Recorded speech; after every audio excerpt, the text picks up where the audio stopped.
Ayan. Kailangan nating magluto ng ating pagkain, almusal. May niluto ng kasama ko kaso lang, alam niya na ayaw ko yun kaya hindi niya na ako binigyan. O, yung nakakaalam lang dito sa UAE, alam niyo yung balalit. Balalit ang tawag dun. Yung parang pansit na maliit pero matamis ang pagkaluto. Sabi ko pag umaga hindi ako kumakain ng matamis. Kaya mas mainam, magsangag na lang ako ng kanin ko kasi may tira naman kanin. At saka nagpakulo tayo ng okra. O yan, din yung mga sisilab. Solve na ang ating almusal. Ang lamig mga sisilab. Ayan, luto na ang ating sinangag. Nilagyan natin ng maraming bawang. Tayo ay nagpakulo ng okra. Ayan. Okay na yan. Luto na yata. Bilisan ko lang kilos ko kasi magluluto din sila ng kanilang pagkain. At sabi ko, ayaw kong mangangamoy kasi ready na ako. Mamaya biyahe na naman ako. Hindi pwedeng magpapalit ako ulit. Kaya, pinapatapos nila ako. At sila naman ang kanilang magluluto. Sila naman ang magluluto. Ayan o, ready na. Magigisa sila ng sibuyas, kamatis at saka chili na marami. Ayan.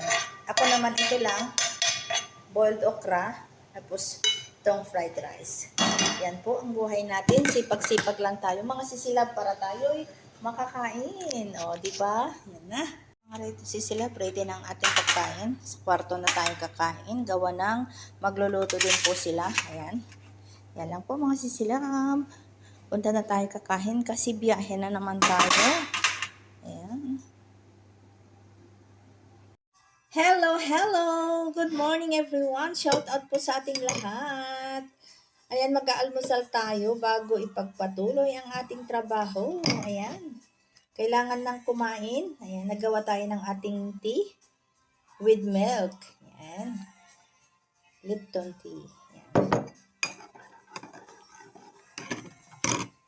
Sa Pilipinas, ano na po, pananghalian. Ayan, patapos na yung iba. Nag-fried rice na naman tayo at meron tayong boiled okra at saka yung parda. Siyempre, yung ginawa natin kahapon na paksiw. O, diba?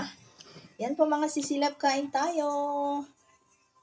Thank you Lord sa biyayang pagkain. Ayan. At ito ay magsisilbing lakas ko sa araw na ito. Yan lang po. Bye-bye and God bless everyone. Kain po tayo.